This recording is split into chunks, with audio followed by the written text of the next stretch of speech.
Ladies and gentlemen, welcome to the CWR Clash or Randall's Podclash with your host, the JKD, aka Mr. Predictions and so aka Captain PDCK in the house with my co-host right here. Hey, DOC, the LOVE, Mr. Chop Chop, Chef Randall. Hey, subscribe.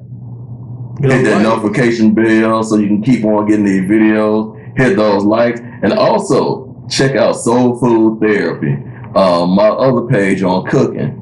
And give us subscribe to that one and give us some likes. Hey, let's go ahead and hit this thing as we talk about Raw Night of Legends. Or Legends Night. Man, we're talking about Monday Night Raw. Man, got Legends Night. What got your boy Hulk Hogan? Jimmy Hart, Tatanka, yay, Boogie Man, bro. You all know Big Boogie Man, bro. Tori Wilson, bro. Mickey J, Sergeant Slaughter, IRS, Molly Holly, anybody. But man, let's go ahead and get right to it, man. We start the night off with none other than Miz TV with your boy Johnny Drip Drill and MZMIZ, the Miz and John Morrison with the guest host, The New Day. But it went kind of short when Kofi Kingston and Xavier Woods invaded the show, saying that Miz TV is canceled and now renaming the show New Day Talks. New Day Talks. New Day. That's so trash, man. But in the end, Miz is upset about the fact that man they're disrespecting, taking over their show, that he's Mr. Money in the Bank until your boy, the SmackDown general manager, the longest reigning SmackDown general manager, Teddy Long, bro, coming in telling Miz and Morrison taking on The Undertaker. Going one-on-one with The Undertaker until Adam Pearce came out saying a little bit of confusion. You can't do it because, Undertaker's retired. Maybe, we don't know still. I mean, Undertaker will come back, anything. Yeah. However, he did make what he's also known for. Tag team match. Tag team match. Which tells you a lot that, Teddy Long actually has a love for tag team division in real life, actually, from what I've heard.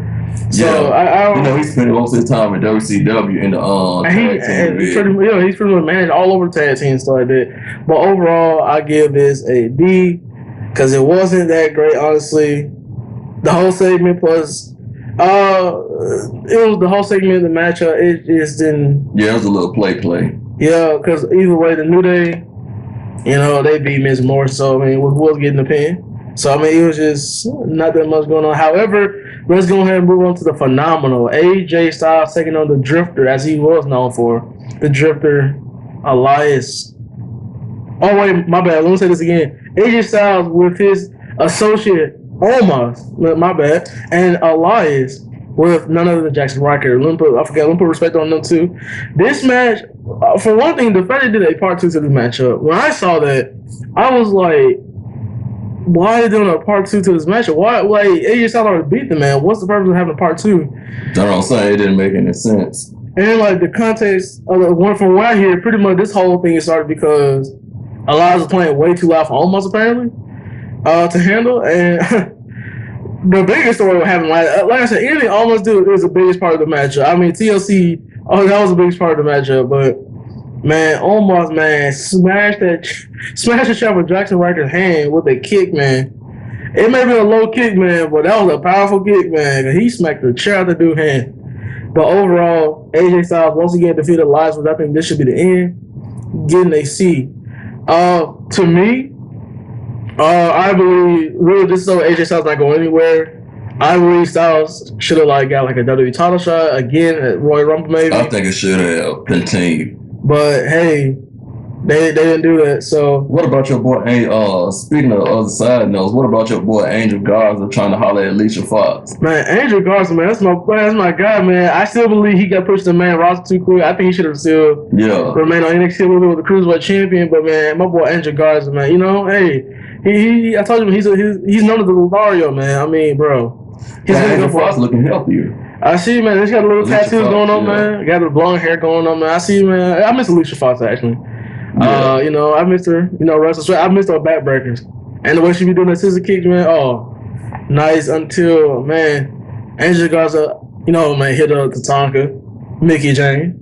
And then your boy Sergeant Slaughter, man, former WWE champion. Man, but it seemed like none of them were even impressed. I mean, it even looked like Tatanka was trying to go for that 24/7 champion. He was on Angel Garza. Like, he was going for that 24/7 champion. But, in the end, hey, Mickey James still got the rose done, Sergeant Slaughter wasn't really that impressed. So, I mean, hey, maybe Angel Garza might got a better chance than, the other legends, maybe, other women legends. But let's go ahead and move on. As we get to see Charlotte Flair and Asuka taking on Peyton Royce and Lacey Evans. Now it seems like this team of Peyton Royce and Lacey Evans are finally coming into grip. Finally coming in together now. I hate the pairing, though. I do hate the pairing. It really annoyed me when Lacey Evans used to call Peyton Royce Pay. Like, that kind of annoyed me a little bit. And then the way she be laughing, too, like that. Snicker, I don't know what kind of laugh is it. What? Well, all Charlotte Flair and Asuka got your boy the 16-time 20, or you want to say 22-time world champion, 16-time. 21 time. Oh, you said no, not 22? No, it's 21. 21. So either way, he's a 16-time world champion, jet flying. Oh man, limousine ride, jet flying, kid stealing, Will Neal, son of a gun, Ric Flair on that corner. I mean, just to have Ric Flair in your corner, man, that's a big deal. That's a big deal to have Ric Flair in your corner. But man, the matchup. It was a lot better. It was a lot better than I expected. Peyton Royce, Lacey was getting in. They making the claim for the women's tag team champions, but in the end, throughout the entire match, Lacey Evans, been trying to, fight with Slick Rick, man. But in the end, hey, Rick said, "I got you, Charlotte, man." All of a sudden, man, he's still Charlotte. True. Yeah, he's still Charlotte, man, which leads to Lacey Evans and Peyton Royce getting the win, which means they are potentially in the women's tag team title picture now. And hey, at least Lacey Evans could be a champion somehow. So, but we are expecting this team of Charlotte Flair and Asuka wasn't going to last that long anyway. We expect the Raw Women's Championship match between them at Royal Rumble anyway. So, but right, I still don't understand why break up the Iconics just to put Peyton Royce in another tag team. You might want. That's just like Tucker. You break Tucker up just to put him up in another tag team. And same thing with Otis. Hey, but he is a tag team. He actually is doing something on SmackDown. Yeah, he is doing a little bit more than Tucker. Well, ain't doing a little bit more, way more than Tucker. Exactly. But, let's talk about your favorite time of Raw. Your boys. The Hurt Business. The almighty Bobby Lashley, United States Champion. Skip this part, man. Well, I know you're very disappointed, but we got to get to this part, man. We can't put a disrespect on Bobby Lashley like that, man. The almighty Bobby Lashley taking on none other than the Stallion Bro, Riddle. Now, this match was actually, this could have been a potential matchup for Riddle to get a shot at the U.S. title, maybe. But, I know the biggest part of the end was the fact that he put the Hurt Lock on Riddle. Lashley put the Hurt Lock on Riddle until Riddle, I don't know whether it was a point or not, but it seemed like it was a point that he pretty much swung, shift his weight, to where the referee, move out the way and not see anything. I like the way Bobby Lashley put the pressure on it, and he just don't put like a constant pressure. He slings you around with it, and his arm just flung and hit the rail. So, Yeah, but obviously, in the end, Riddle just shifted his weight a little bit to where the referee, to where he almost looked like he better hit the referee, tapped out. Referee didn't see it. And all of a sudden, got the roll up pin over Bobby Lashley. So hey, Riddle could be in for the U.S. Championship, man. Could be in for the United States Championship picture, bro. I think so. If it was going to be anybody to win the U.S. title, it'd probably be Riddle. He just signed a new contract and just out of loyalty. And I can see, and I think Vince kind of like Matt Riddle. Vince likes Matt. A lot of legends been praying Matt Riddle, actually. So. Hulk Hogan likes Matt. I like Matt Riddle, but he's a good I like the character, but let's go and talk about a little bit too goofy. Not really. But let's go and talk about Shayna Baszler versus Dana Brooke. Now, well, actually, it was supposed to be Shayna Baszler versus Mandy Rose, yeah. But obviously, Shayna Baszler, decided just attack her because it's just Mandy Rose and Sonya. I'm say Sonya Deville, but Mandy Rose and Dana Brooke pretty much. So what's the big deal? And obviously, Dana Brooke challenged Shayna Baszler in the matchup, which quickly led to Dana Brooke winning the match. While she was she was pretty much in the cheerleader clutch, and rollover for 1, 2, 3. But yeah, she still locked in the move on her, as Mandy Rose suffered almost over the same. Well, she could have almost over the same fate until Dana Brooke came back in. Double Shayna Brooke Shayna Baszler. No said, man. No said. Hey, it's kind of pointless, so that's why I said. That's why I said like that's kind of pointless. No offense to any of those women, but it was kind of a pointless thing. It was. I think Dana Brooke and Mandy Rose, that's the tag team you really need to push for the tag team titles. Yeah, but let's go ahead and move on to a rivalry that's happened multiple times over the years: Jeff Hardy versus Randy Orton. Before this matchup, we seen Randy Orton, terrorizing other legends such as the Big Show, Ric Flair, Mark Henry, and as far as I know, man, he's been trying to get them to like he's been trying to like pretty much still be known as a legend killer, which I believe. For one thing, like I said to this day, I think at this point, like Randy was a legendary status, so why still be doing the legend killer stuff anyway? Like he's at legendary status now. At this point, he is himself. Because I mean, look, he's one of those people who get to make any calls he want. He called the shots. And you know who I'm talking about. Folks like John Cena, Triple H. At this point now, Roman Reigns too called the shots about anything. He's won almost every goal. He's won almost every match. So I mean, he's legendary status. So they might as well quit this legend killer stuff, really, for one thing. He did reveal that he couldn't do it to Alexa Bliss. So, to answer your question from last week, he didn't burn Alexa Bliss. He been terrorizing the Big Show to fight him. Saying it with Mark Henry, which I believe that's kind of messed up a little bit, considering they tell us to not be a bully and be a star. Yet you're having Randy Orton bully Mark Henry, especially for a real situation for Mark Henry, actually. The whole scooter stuff, that's a real thing, and yet they had him do it anyway. And then also bully Ric Flair to wrestle him also.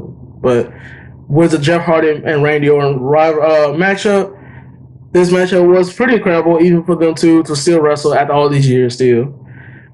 Which is another said to say that they did the same spot as always. Yeah. Jeff Hardy trying to hit the twist of fate, turning right into RKO, which leads to Randy Orton victor, which I give it a C+. Only because they're still trying to push Randy Orton a little bit, so. But let's go ahead and get on to this tag team action between her. This is not the night for her business, apparently. Can we skip this stuff? This is not the night for her business. As you know, MVP was on commentary. Was he on commentary? I don't think so. But he was on the side for Shelton Benjamin, Cedric Alexander, Raw Tag Team Champion, taking on the Lucha House Party. And don't forget, Grandmaster Lee did have a match with Santos Escobar, which we'll cover that later. Pretty much, no said really, look, Cedric and Shelton are now on the same page, which led to the Lucha House Party execute by getting the victory. After that, Cedric Alexander, man, just walked off, man, saying, man, look, his fault, and then saying his fault, their fault. I mean, look, Shelton, first of all, Shelton's a veteran, man. He don't need to prove nothing to Cedric Alexander, man. Look, he should know better, man. Like, this is a prime group, man. They can't ruin this group already, bro. They can't ruin this group. I think this is way too fast to try to like break them up or like have some type of fracture into the like they that's too much. Like they should wait like later, because like right now her business is one of the biggest things going on for Raw, actually, along with like Drew McIntyre, now Keith Lee and Randy Orton, all that stuff. Her business is like the best thing going on, especially for the tag team division. So, but with that, it was a good story to it. But I would say B- on this though, based on because it's her business. But before we get to the main event, which was Keith Lee taking on Drew McIntyre, we did see Angel Garza, trying. But before the tag team matchup, actually, we did see former women's champion Melina, man. Lucha House Party, hitting up Melina, which Melina looks pretty good actually. Hitting up the Lucha. She tried to do the Lucha chant, so like that, man. Liz Dorado, now Liz Dorado is so like that, But we also did see some other legends, as I mentioned before. Angel Garza trying to hit up Tori Wilson while she was talking to Nikki Cross, until Tori Wilson claimed that Cardi B and some, which I don't know how you even fall for that, for one thing. Well, she said Cardi B, Ariana Grande, all of them in the party, and all of a sudden he walks into a room, a dark room, which includes none other than the Boogeyman. And I'm not gonna lie, man, Boogeyman has done pretty well doing with these reunion shows too, man. He just does barely something, but it's good seeing the Boogeyman again, man. It's good. Yeah, it is good to kind of see him back and do something. I mean, every time he come back, man, like he always has some kind of good appearance. So, but he scared him. Will lead to R-Truth becoming a 46-time, 24/7 champion, bro. I'm telling you, sometimes it's 40 year times right now, right? Between these 2 years, since the 24, man, look, True, man, by like 5 years from now, he gonna pass the 100 range, bro. He gonna have the most range, man. This is it's like when you tell a joke at first, it's funny. Maybe 2 more times, it's kind of funny. And he tell the same joke. But when you keep telling the same joke over and over again, it's not funny anymore. And that's what the 24/7 title has gotten to be. It's not good anymore. When he was first doing it, it was funny. It was something new. But it's the same old thing. It's over with. Get rid of it. But now, main event time, WWE Championship match, Drew McIntyre, Keith Lee, an amazing match in which all the legends were there. All the legends, even some that wasn't, there for the segments. But there was some legends that wasn't around. But hey, all the legends showed up. Most of the legends showed up, as we saw Drew McIntyre, Keith Lee, which I thought was an amazing matchup, man. I was really surprised. I really hope Keith Lee was okay from that powerbomb through the announce table, man, because man, that was right on the corner of that table. I was like, man. And then that pounce, man. Good ring psychology where he worked on his ribs and stomach the whole time. Bro, that pounce by Keith Lee to Drew McIntyre off into the crowd, bro, into over the barricade, and that was pretty amazing. But none other but the fact that Keith Lee was going to execute the spirit bomb until Drew McIntyre hopped off, coming in, then missed the clothesline. Also came in with none other than the Claymore kick to Keith Lee, getting the 1, 2, 3, which is supposed to have, which we were told that we heard or read about the fact that match was a little too long. That's what Drew McIntyre was supposed to hit a promo until none other than your boy from WCW. Oh God. 2-time, well, yeah. 2-time dropping folks on their head. Well, actually, was that 3-time head dropping? Look, former WWE Universal Champion, former World Champion, Goldberg, saying that Drew McIntyre has been disrespecting the legends, which I don't see where on the show he was disrespecting the legend. I mean, I'm not gonna lie, Drew McIntyre, he's great and all. I will admit, the whole thing about that thing earlier was so cringy to watch. That whole Drew McIntyre, Sheamus, Hulk Hogan, and Jimmy Hart, that was a little cringy because why someone like Sheamus, who retired a guy, who beat John Cena in his first year in WWE for the title alone, and then have someone like Drew McIntyre who's breaking people in half and like that, have a cringy moment by doing reminiscing Hulk Hogan, I don't know, it was very cringy though, man. That don't even pair together, to be honest. But seeing Goldberg coming back though, challenging for the WWE champion. Let's look at a brief look at Goldberg's history in WWE so far. Besides the War Heavyweight champion, when he came back, look, he challenged the Universal champion. Every time he challenged the champion, he always wins. Okay, Saturday for Kevin Owens, Saturday to the Fiend. Okay, every time he defends the championship. Oh yeah, Goldberg beating Goldberg. That was WWE title, wasn't it? What? When he beat when Goldberg beat Brock Lesnar. He never beat Brock Lesnar he never even beat Brock Lesnar for the championship. I thought he beat him for the championship. Brock beat him for the championship. Oh, okay. But sure did. He got the upset win on him in a few seconds. And then he never. And then for one thing, he never won the title, which thank God. No offense to God, thank God he never won the title. But every time he defends the title, he always loses though. Folks like Brock Lesnar, folks like Braun Strowman, and now he is trying to defend the WWE champion. I mean, going against the WWE champion Drew McIntyre, and I'm like, you couldn't do AJ. That's why I thought AJ should have got a part 2 to this matchup. I think it was unfair to AJ Styles to even not get a shot, but hey, the show ended with pretty much Goldberg pushing Drew McIntyre, knowing that this match, they're still going to go all out at it. But now let's quickly go through the Wednesday Night Wars. And we do know at Impact, we did saw Rich Swann, Impact champion, along with Motor City Machine Gun, making a promo about their opponents at Hard to Kill, Kenny Omega and the Good Brothers. And we do know that they will have a match at Hard to Kill, which at the end, pretty much, they got them. They got them. Omega and the Good Brothers got Rich Swann and Motor City Machine Guns. But now we're going to move on to AEW's New Year's Smash Night 1, as we quickly want to go through that, as we talk about the opening matchup between the AEW Tag Team Champion. Young Bucks and SCU taking on the Acclaim and Hybrid 2. Tell me, man, what you think about? I know how you feel about SCU. I know how you feel about the Young Bucks, but tell me how you feel about the Acclaim. The Acclaim, they growing on me. I'm not really into them, but they growing on me, man. They seem like a heel version of I feel like, and I know you might not agree with me when I say this, but they're like the Street Profits, but more, and more heelish, obviously. And tell me, man, I know how you feel about Jack Evans. I know how you feel about the Hybrid 2 separately, but how do you feel about them being together though? Hybrid 2, I don't really have a problem with them. I mean, they do a little bit too much flippy stuff, but I don't have a problem with them per se. I think they're a good tag team. They mesh well together.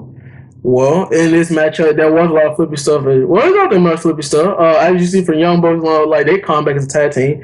But I want to quickly say that at the end, the Young Bucks and SCU got the win. As you know, Frank Kazarian did talk about the whole thing about him saying that they would have lost another match, they would break up. But now the challenge, they decided to put that on the line as they take on the Young Bucks for the tag team champions. But I want to ask you about the Acclaim and Hybrid 2 again. Yeah. What do you think it will take for the Hybrid 2 and the Acclaim to get back to that World Tag Team title picture, though? What do you think? What do you think was one way they can get over? Also, the Hybrid 2 is not getting back to the title picture. They'll never be champions. Well, they'll be like a mid-level tag team.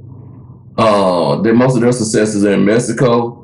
I can see the Acclaim by the end of the year. Well, actually, let me take that back. I'm going to say, what is one way do you think they can get over with the fans, make them get behind their backs, to try to get to that World title picture? Well, the Acclaim, they just need fans to come back. If they have fans to interact with their gimmick, they need somebody to interact with them. They need the fans to interact with them. Okay. So they had the fans to interact with their rhymes and boo when they say certain things. It will come off a whole lot better. Okay. Because I can hear fans, imagine fans saying, ooh, boo, or saying, something like that off some of the stuff that they say. So all they need is just fan interaction, and they'll be okay. Okay. But hey, what about that dance and Helico come to the ring with every week? That's one of technical dances. Out. I don't get it. But let's go ahead and move on. We'll talk about the longest reigning AEW World Champion in history, Jon Moxley, returning, making his claim saying that he's gonna get Kenny Omega. That's pretty much his whole promo's about. As he also said that he don't want to screw Ray Phoenix, because he feel like, man, Ray Phoenix is going for a long journey. He deserves this, That's really enough said for Jon Moxley. But let's talk about, man, this amazing matchup actually that turned out to be better than I thought. Wardlow taking on your boy Jake Hager. Yeah, all members from the Inner Circle. It got a little messy sometimes. Not big messy where it looks ugly. I mean, they did a pretty good job, but there was a big house fight here. Two big men going at it. Big blows, big throws. I mean, all kinds. I thought it was pretty amazing. I think it was a good idea. Whoever thought about having Wardlow beat Jake Hager, because really, Jake Hager. He got MMA. He still got the fight started. He's still undefeated. And I think MJF, he did make a good point. He's still undefeated. So I think it was a good thing because everybody knew Jake Hager's gonna be Wardlow. But I sure thought it. But seeing Wardlow, I thought it too. But when they had Wardlow, I was like, okay, I can work with that. I can work with it too. Because Wardlow do need to get over a little bit more. He's the only member who really needs to get over. So yeah. Because Sammy Guevara, he's the young guy. Then tag team. Santana Ortiz. I don't know why they're not even going for tag team titles at all. They should be going for tag team. They could have went to WWE. If that's the case, it could. Whatever though, man. But seeing Wardlow and Jake Hager, that was a surprisingly good match, man. Like you said, a lot of big throws inside there. But Wardlow got the win with the spinning F10, as they say. But now the thing about Wardlow, he just need more matches with folks who got experience. He's still a little bit green. He's still a little tad green, but if he keep on working with people who are older people, he'll get better. But now let's go ahead and move on to the Darby Allin versus Brian Cage TNT Championship matchup weigh-in. And saw Brian Cage, which was pretty much a 100-pound difference, as Obviously Taz, had to say something, complaining about the fact Brian Cage had to go for it and all this stuff. But pretty much settled in the end for, obviously your boy Sting coming out, trying to fend off Team Taz from, Darby Allin. So now at some point I'm thinking, man, either this can lead up to a tag team match to where, Darby Allin might do most of the work for the team. And taking on maybe Powerhouse Hobbs maybe, and Taz maybe, I don't know, Ricky Starks maybe. We don't know. We feel like that's going to come at some point because considering this going on. What do you think about this so far? This whole appearance by Taz, Sting and stuff like that. Do you think it's going to lead up to a tag team match at some point? You think, like I said, I pretty much think Darby Allin's going to do most of the work. Like, Sting might get the win for the team, but like Darby Allin's going to do most of the work, really. It's going to have to be, and Sting, they have to be real careful about Sting because you got two guys who like to throw wrestlers around, like Powerhouse Hobbs and Ricky Stark. So Sting, I believe he's gonna be in the ring more with Ricky Stark. No, I'm saying cause it's pretty obvious that like out of all of them, Ricky Stark's gonna be like the whipping boy, really. So right, I hate to say that, man, but Ricky Stark's a really good superstar. Actually, I thought he should have got the TNT title shot, really, but he has a good record. So, but I see what you're trying to say though. Now, if they have they're not gonna be doing all them throw what's his name Powerhouse Hobbs or either Cage. They're not gonna be doing all those throws they usually do to people, all those different suplexes. They probably do that, the little small club and full arm on his back or something. If I book the tag team match, it would much rather be Ricky Starks and Brian Cage taking on them. I'd rather have that. Right. Because I don't want to have Powerhouse Hobbs like be in the matchup, even if he didn't take the loss. I don't want him like suffer like the loss. Man, I like him way too much. And I think he can be used a lot more too. But let's go ahead and talk about the American Nightmare, Cody Rhodes taking on Matt Sydal, who's yet to get over in AEW. We're having Snoop Dogg, and I know you're gonna say something about that. If you know what I'm talking about. It was an amazing matchup between Matt Sydal and Cody Rhodes until in the end, nothing said. In the middle of the match, pretty much, Cody Rhodes jabbed at some guy that be used on dark, some jabroni that I still don't know their name. I forgot his name. I don't know, like third out, whatever. I don't care anyway. I'm sorry, man. Serpentico. Yeah, serpent yourself back to dark. Anyway, pretty much Matt Sydal lost to Cody Rhodes once again until they wait till now to attack them when they could attack them in the middle of the matchup, but whatever. And then all of a sudden, they beat him down. All of a sudden, they got what was his name again? Luther and Serpentico. Oh my god! Okay. Are they gonna ever wrestle on? They're not. I seen them on dark. They're not ready. I'm sorry. Cool mask. Cool. Whatever. It's not whatever. As we saw Snoop Dogg do the Snoop Splash apparently. To be honest, it's an upgrade from the Cougar Splash. So for Vicky Guerrero. I like Vicky, man. I'll admit, man. I like Vicky, man, being general manager and manager for and all this stuff. But man, that was a terrible splash. But even when she did have Lakewood held us. I appreciate the fact she did. She just did it for a tribute to Eddie Guerrero, man. Whatever, man. But I'll give this whole thing a B though. As we go ahead and move on to the first title match of the night. AEW Women's Champion. I'm really surprised the fact that you actually went with Hikaru Shida on this one. Yeah, every single match you went for, you always went against Hikaru Shida. Even with Thunder Rosa, actually, you went against Hikaru Shida. Now, when it came to Abaddon, you went against Abaddon. Abaddon ain't ready yet. Let's go ahead and walk through this matchup. Okay, we do know Hikaru Shida got tapped by Abaddon, which she quickly used the kendo stick, which I think is cheap for a champion to do that to a challenger. That was. And pretty much, Abaddon trying to bite that, scarf off his neck, after biting her last time. Which then let her drag her around the ring and bite her on the wound again, which I think was a little sloppy in with a little the knee strike. But Hikaru Shida did retain the AEW Women's Champion, which I believe Abaddon is not. I think they should continue on with this. It's going to continue. I think they could have put a lot more effort to this rivalry. Cause like it's just like nothing but like, oh, Carter got scared. All of a sudden she became fearless out of nowhere, which like was kind of weird. So I think they could have put a lot more effort to it, maybe. And her knees are sloppy. Well, now it was. I mean, she had some pretty good knees like over last year, but like now it's like, you know.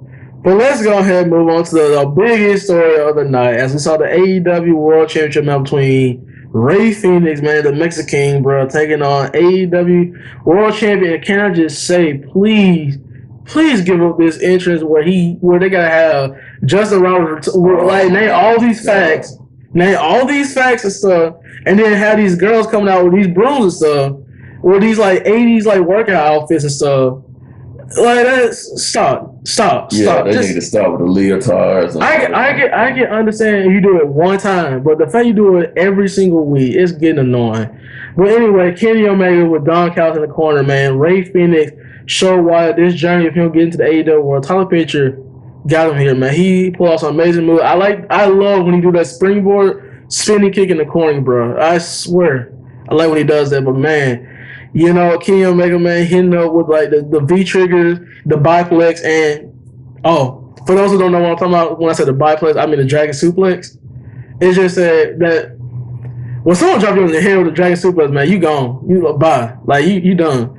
But you know, I don't like the way Kenny Omega does here. I don't even like Will Ospreay and Ricochet do like they be doing like hesitating more. I like when they do it, but there's more power too. And then especially like I forgot what his name was for Japan, man, but he be hitting up Suzuki or something like that, man. I forgot. But man, he be hitting no jump like it's nothing. But back to Ray Phoenix and Kenny Omega, man. Ray Phoenix had a hard fought battle, man. But in the end, Kenny Omega got the win. And it seemed like his shoulder was up though. In the end, though, his shoulder was up for that 2 and 3, which I really hope referee had caught that, but didn't happen. And then now after the match, Don Callis said that Pac I won't say that way. Pac and his brother Pentagon Jr. Or Pentagon document say got tapped by none other than Eddie Kingston, Butcher, and the Blade, which then led to Kenny Omega trying to brutalize Ray Phoenix. And then John Moxley comes out with a barbed wire bat, attached Kenny Omega until the Good Brothers came out, jumped the dude, and then hit him multiple. And then Kenny Omega hit John Moxley with the bat. And also, the AEW World Title Champions came, Young Bucks came out of nowhere. And then, as you like to say, I know you're going to complain about them, came out and obviously, Omega, Gallows, Anderson beat down everybody who was around the arena. And then Omega, the Young Bucks Super Kid, Greer Garrison and, Brian Pillman Jr., which is no surprise they were going to do a little Bullet Club reunion to no surprise. Because, hey, why not have it happen? So, what are your thoughts on the little reunion, and what do you think is going to go? Well, my bad. Before you say something, I give it an A. It gets B, but I'm talking the matchup. My bad. Oh yeah, the matchup A, but the Bullet Club thing. You don't really got none of the main members. You gotta think that technically the Bullet Club technically was the reason why they started AEW anyway. So, the best members are like in WWE, really. Yeah, Finn Balor, AJ Styles. Even though Adam Cole wasn't really the big star. Then the other guys, Bad Luck Fale and the OG members of Destiny and still in New Japan. They won the championship 7 times, I believe now. Tag team titles 7 times. Yeah, so I said they're doing pretty well. Yeah. So just to see this happen, this Bullet Club here, the only good members they have is the Good Brothers. Like Kenny was like a softie when he became a babyface. Like after Styles left and he became a babyface running the Bullet Club in Japan. Like he was kind of a softie a little bit. Like I liked him at the time, but like now when I look back at it, like he was just a little bit of a softie to me. Yeah. When he became a babyface and started that, taking over Bullet Club. And then when they added Cody to it, made it even like worse a little bit. So yeah. When AJ Styles went Bullet Club was kinda like nothing. It's pretty much nothing. But so that's it for AEW. Like I guess about the Bullet Club. You seem very uninterested in it at all. I am very uninterested in it. Okay, well let's go ahead and move. Let's go ahead and move on to something more exciting that I know you gotta feel hyped up about. Well, NXT New Year's Evil with amazing matchups, which I got most of those matches right actually. You know, because I'm Mr. Predictions himself. But man, let's go ahead and kick off the show, man. I think I got all of them right tonight. Yeah, except for one. We're gonna talk about that. All right, Damian Priest versus Karrion Kross. This was Karrion Kross' first match back since his NXT Championship match against Keith Lee. Now obviously we do know this robbery started because Damian Priest called out Scarlett saying, "Hey, you know, get your boy out here." It's like that, you know, and also Karrion Kross attacked him, which led to this amazing matchup between the two. Which I did say Karrion Kross was gonna win the matchup, obviously. Damian Priest done enough. And I like the ring psychology with the match and going back and doing history stuff. Like, they know that Damian Priest in the past have had bad ribs from other matches. So they played upon that. And I like the way that Priest played upon the shoulder injury of Kross. So that was great ring psychology, working on, you know, both each other's weaknesses. Yeah. But, you know, obviously, man, you know, the Saito suplex, man, got Damian Priest, which gave Karrion Kross the win. And dazed him with that elbow to the back of the head. Oh, man, he killed that guy, man. I felt for Damian Priest on that one. I felt that one. But this matchup gives him a B minus. I give him a B minus. B plus. But let's go ahead and move on to, you know, a little bit of cruiserweight action, man. You got the champion Santos. I have strong feelings about this cruiserweight championship stuff still. Santos, and I'm going to talk about Jordan Devlin. I will talk about that too. Stop talking about that dude. I will keep on talking to him. All right, really, we can go and talk about this right now. Then, all right, let's go ahead and go through this first. We'll talk about Santos Escobar versus Grandmaster Lee.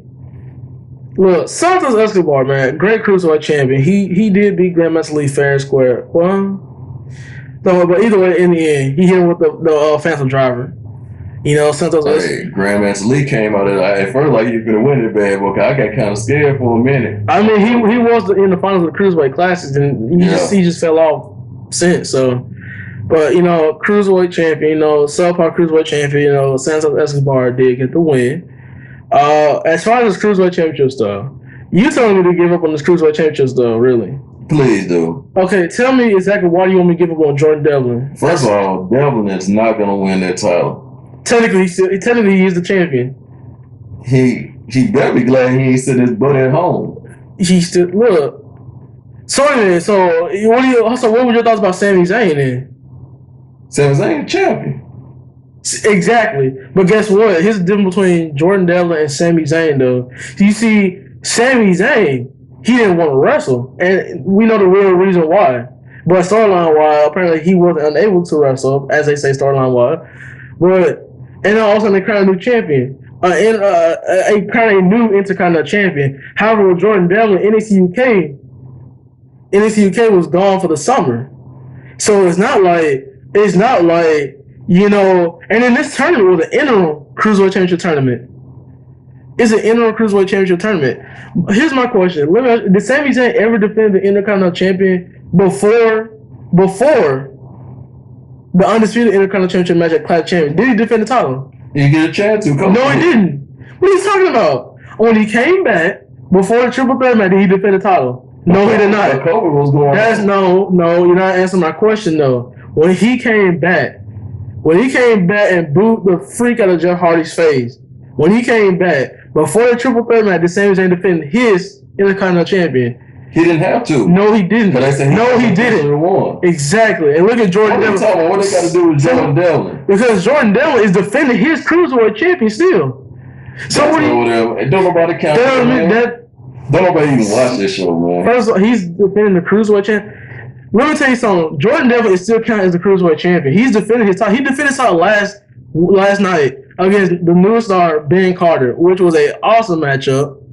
Oh, I gotta check that out. Ben Carter title something. He defended his Cruiserweight. And guess what? Guess what today is? It's what, January the 8th? Yeah. What's January the 8th? Look, January 25th. No, today was my mom's birthday. Really? God rest her soul. Happy birthday to her, man.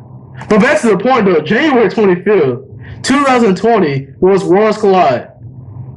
You remember that? You remember that main event? Yeah, I remember that. Okay, you remember that was a January 25th. No, because I want to talk about this cruiserweight title stuff. You keep on. See, you're one of those non-believers, bro. You used to like Jordan Devlin. What changed? I like Jordan Devlin. I still like Jordan Devlin. I just don't want him to beat Santos Escobar. January 25th, the day that Jordan Devlin became cruiserweight champion. You heard me right? Yeah. In 17 days, Jordan Devlin will be cruiserweight champion for 366 days.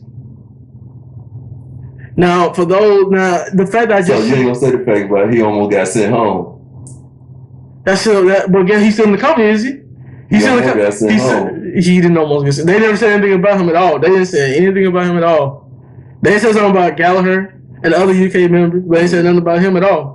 Because they know he's a private possession, and I'm not. And this is not me trying to defend Jordan Devlin as saying like, oh, he's an Irish agent stuff. No, this is me being for real.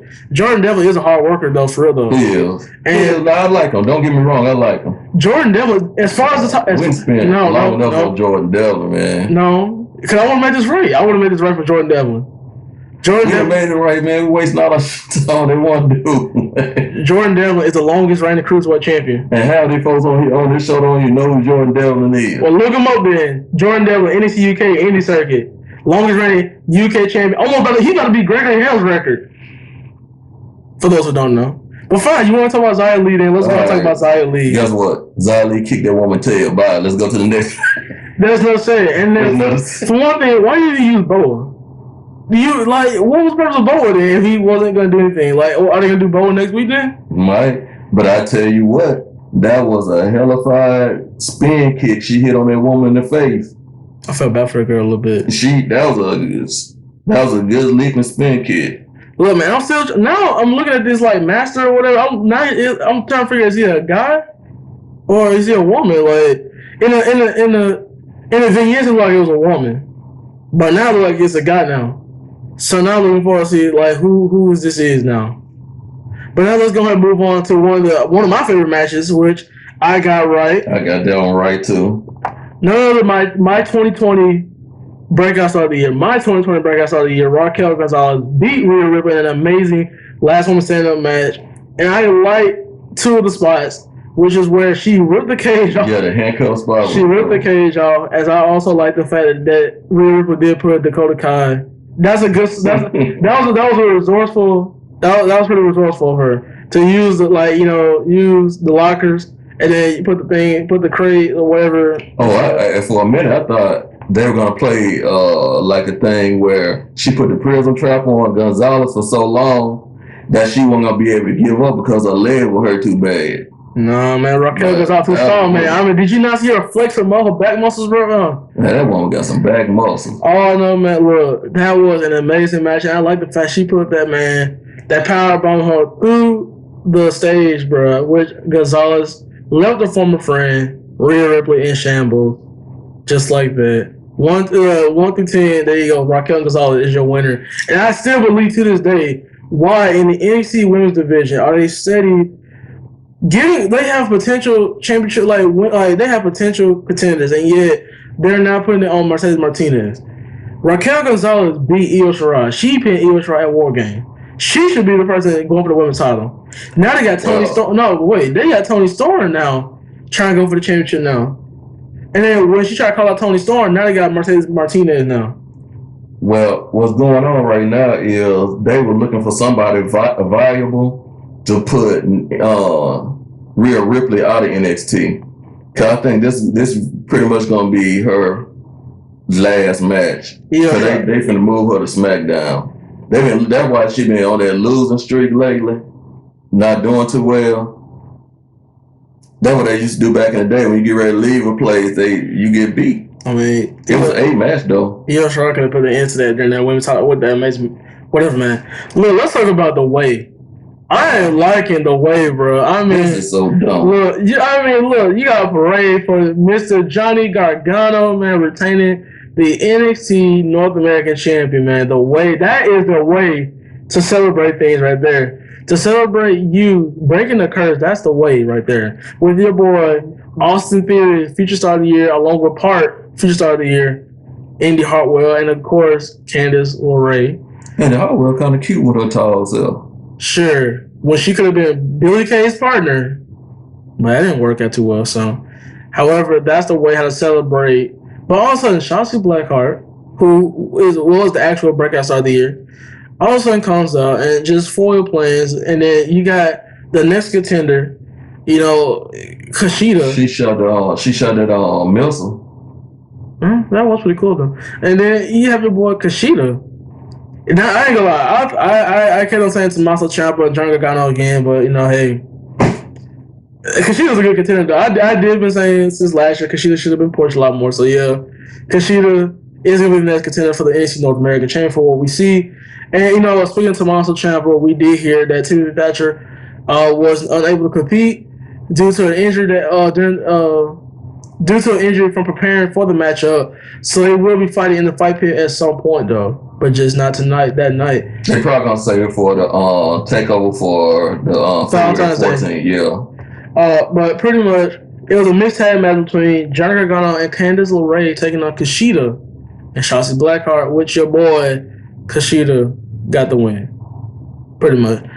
So now it seems like that Kushida will be going for the North American title as Shotzi Blackheart and Candice LeRae are not done yet. So yeah. But let's talk about this championship matchup, as we did see the NXT champion Finn Balor. I ain't gonna say who won this match. I'll just say I got it wrong. Kyle O'Reilly, part 2.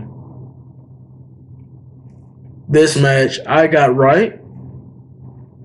I lost hope a little bit in the middle of the match. Mm-hmm. I'll admit it. I did lost hope a little bit, but I stuck with my pick. I'm not a bandwagon. I'm sticking with my pick.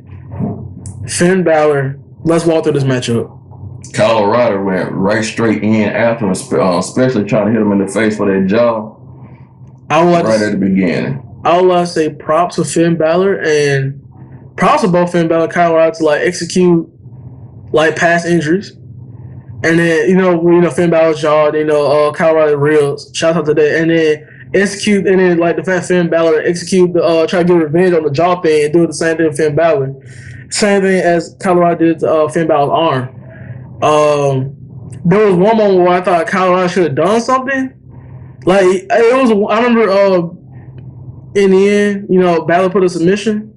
And I thought Kyle O'Reilly should leaned up a little bit more to where he could have got shoulders on the ground, Balor's shoulders on the ground, and got a 1, 2, 3, but it didn't happen. There was an amazing matchup.